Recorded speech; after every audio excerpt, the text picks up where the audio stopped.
A container is a lightweight way to package an application with everything it needs so it runs the same everywhere. It works in isolation, starts fast, and doesn't require a full operating system.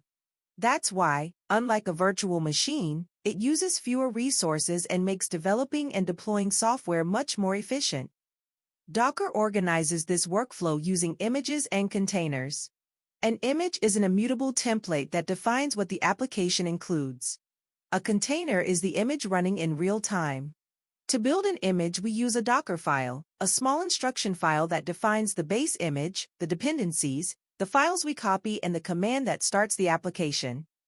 When we need to store or share data, we use volumes. They allow information to persist even if the container is removed.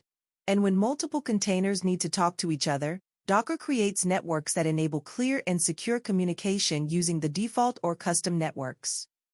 To manage several services at once, we use Docker Compose. It's a simple file that describes a whole environment and lets us start or remove it with a single command. This makes it easy to create reproducible environments that behave the same on every machine. Creating a practical container is as simple as running one based on NGINX.